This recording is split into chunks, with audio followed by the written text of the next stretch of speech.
Когда мы уезжали из России, это было скорее радостно, чем страшно. И я очень хорошо помню, потому что мы были молодые, немного наивные, и у нас было ощущение, что мы делаем правильное и важное, и что впереди интересно, и что неопределенность – это даже хорошо. Это был не закрытый гештальт, как принято сейчас говорить. Мы мечтали пожить за границей.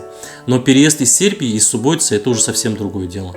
Сильно тяжелее, чем может показаться. И если честно, здесь гораздо больше сомнений, гораздо больше переживаний и гораздо больше вопросов без понятного ответа. И поэтому у меня сегодня непростое видео, потому что я расскажу вам, куда именно мы едем, и скорее всего у многих из вас будет очень неоднозначное отношение, особенно из-за того, что прямо сейчас эта страна в центре всех новостей и всех споров.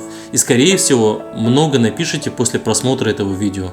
Конечно же, вы имеете право на эмоции, но у нас с этой страной своя история, и именно она нас привела к этому решению. Итак, Субботица и почему тяжело. Я хочу, чтобы вы поняли, почему это решение далось нам труднее, чем кажется со стороны.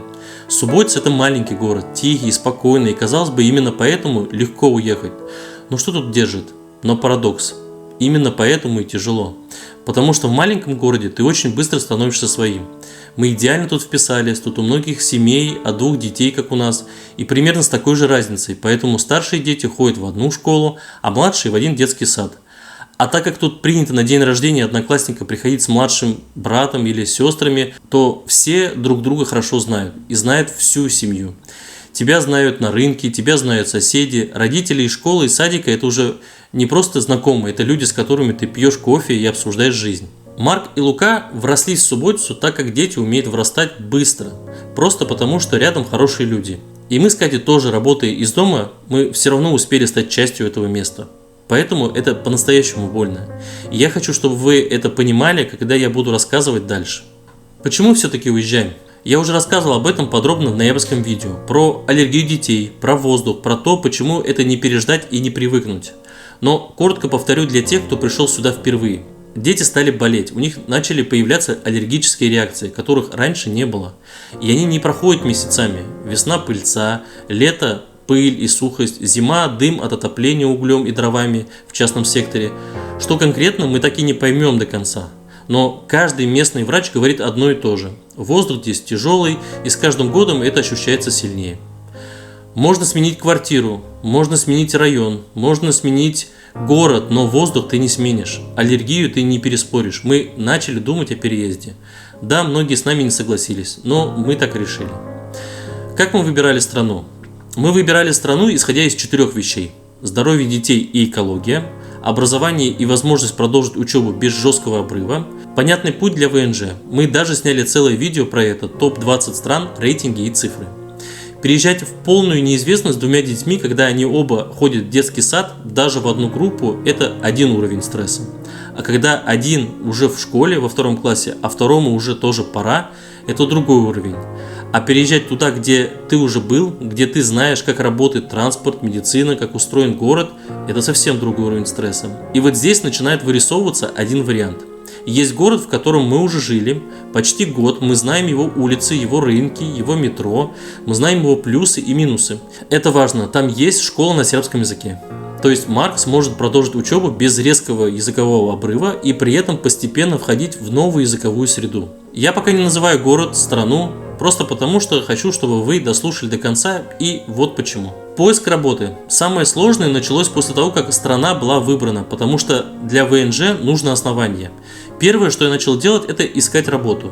Логика максимально простая. Есть работа, есть основание для ВНЖ, можно переезжать. И на бумаге это выглядит абсолютно логично.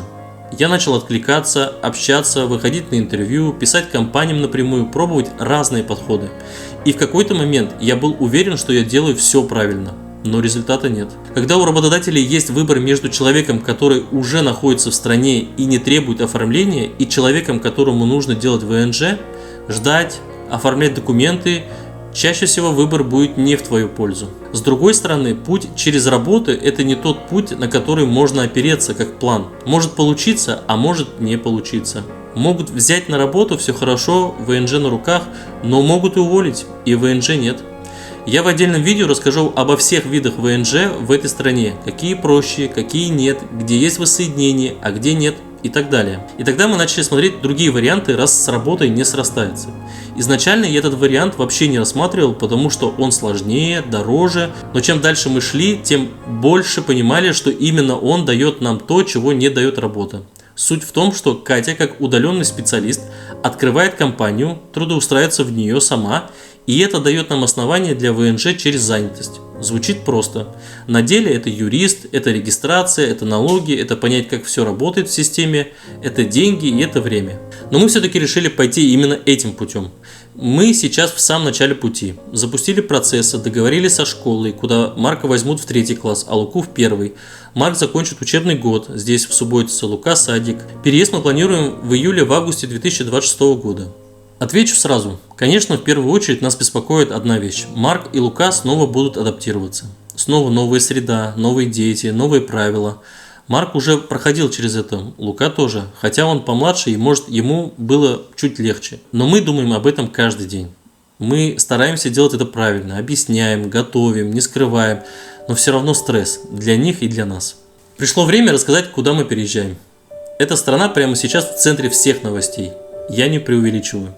Ее премьер-министр блокирует решение Евросоюза, ее обвиняют в утечке информации в Москве, в ней через 3 недели парламентские выборы, за которыми следит вся Европа. И в русскоязычном интернете сейчас очень горячие споры вокруг этой страны. Одни говорят, что это единственная нормальная страна в Европе, другие, что туда вообще не стоит ехать. Политика этой страны – это реальность, с которой мы считаемся, но выбор страны для жизни – это не голосование и не декларации, это очень конкретный, прагматичный расчет. Где детям будет лучше, где мы сможем легализоваться, где есть смысл строить следующие несколько лет. И по этим параметрам ответ у нас один. Мы возвращаемся в Будапешт, в Венгрию. Почему опять Венгрия и Будапешт? Это единственное место, где у нас сходится сразу несколько вещей, а не одна какая-то. Мы там уже жили, нам там было комфортно, и мы уехали оттуда не потому, что не подошло, а потому, что нас просто выбросило из-за ситуации с работой. И есть ощущение, что мы эту историю не прожили до конца. С детьми, самое главное, тоже все складывается. Есть государственная школа на сербском, где они начинают учиться на знакомом языке и постепенно переходят на венгерский. И для нас это сейчас очень критично, потому что резкий обрыв мы просто не хотим делать. И важно, что нас туда уже готовы взять. По здоровью. Странная вещь, потому что расстояние всего вроде 200 километров, но пока мы жили в Будапеште, у детей не было таких аллергий, не было этих постоянных симптомов, и при этом, что по индексам вроде бы все похоже, но по ощущениям это вообще другая среда. Плюс вопрос свободы передвижения, который мы за 2 года в Субботице очень хорошо почувствовали. Без виз это одно, а все, что связано с визами, это долго, дорого и без гарантий. А с ВНЖ Венгрии у тебя открывается вся Европа. А с Будапештом нормальная недорогая логистика. И в целом сам город – это просто другой уровень жизни. Инфраструктура, транспорт, варианты для детей, досуг. Там не нужно каждый раз ехать в другой город, чтобы нормально провести время. Поэтому это не про лучше или хуже. И это про то, что в нашей ситуации это сейчас самый понятный и самый рабочий вариант. Вот так. А вы бы рискнули уехать из места, где все уже устроилось? Или не стали бы? Пишите в комментариях, я читаю и отвечаю, мне правда важно это услышать. А если это видео вам откликнулось, поделитесь с теми, кто сейчас тоже стоит перед похожим выбором. Потому что таких людей много. И иногда важно просто знать, что ты не один в этом.